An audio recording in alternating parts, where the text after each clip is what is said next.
جو on going situation ہے اس وقت ملک کے اندرونی ہو یا بیرونی معاملات ہو, ملک کے اندرونی صورتحال ہو یا ہماری خارجہ پالیسی ہو, ہر طرف سے جتنے بھی بیریئرز ہیں ان کو توڑ کر پاکستان میں امن و سلامتی کا پیغام دنیا بھر میں عام کرنے کی کوشش کی جا رہی ہے. تو جب ہم امن اور سلامتی کا نام لیتے ہیں تو ہم لوگ موجودہ حکومت اور یوں کہہ لیجئے کہ ہمارے جو موجودہ سیاسی لیڈرشپ ہے, جب ہم ان کی کاوشوں کا ذکر کرتے ہیں تو ان کی کاوشوں کو پروان چڑھانے میں اگر کسی کا کردار رہا, اس کو بنیاد بنانے میں کسی کا کردار رہا, تو وہ ہم ذکر کریں گے تحریک آزادی سے متعلق قائد اعظم محمد علی جناح کی قیادت میں مسلمانوں کی سیاسی اور معاشی حالت بہتر بنانے کے بے دریغ مالی مدد کرنے والے عبداللہ ہارون صاحب.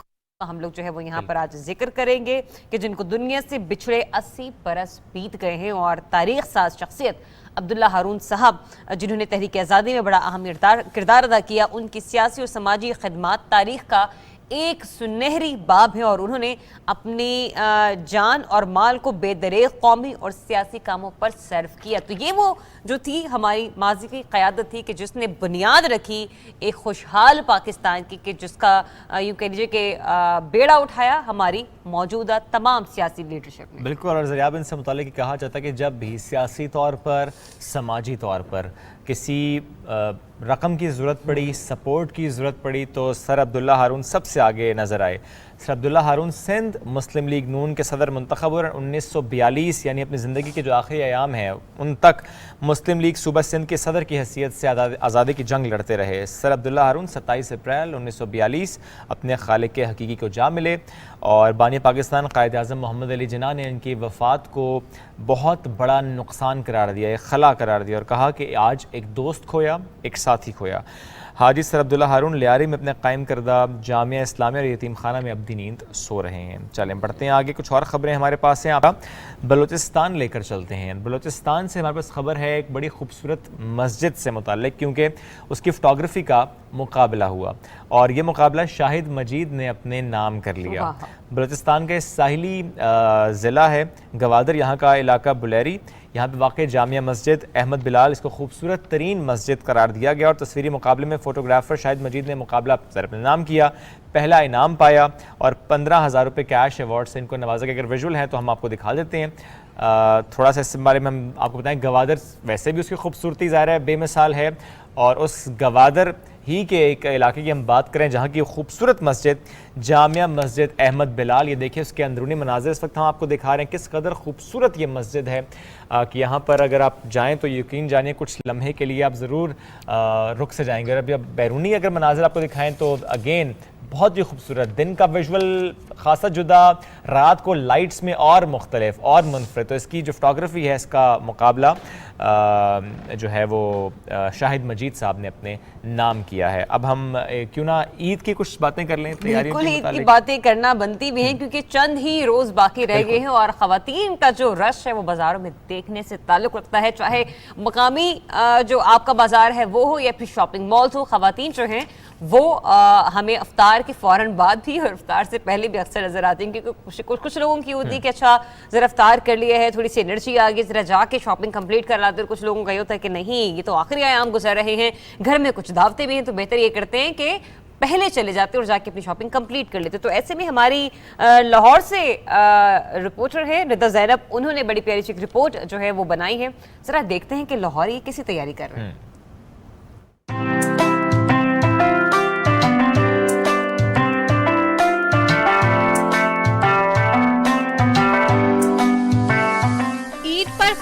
خوب تر نظر آنا ہر صنف نازک کی خواہش ہوتی ہے. عید کی آمد ہو اور خواتین بازاروں کا رخ نہ کریں, ایسا تو کسی کتاب میں ہی نہیں لکھا. عموماً خواتین ماہ سیام کے شروع ہوتے ہی بازاروں کا رخ کر لیتی ہیں, لیکن رمضان کے آخری اشرے میں بازاروں میں خواتین کا رش اور ہی بڑھ جاتا ہے. پچھلے 2 سالوں میں تو اس طرح بالکل بھی نہیں گزری ہے نہ تیاریاں تھیں, نہ اس طرح سے ہم لوگ باہر نکل رہے تھے کیونکہ SOPs کو فالو کرنا پڑ رہا تھا. اس دفعہ ماشاء اللہ سے حالات کافی بہتر ہیں.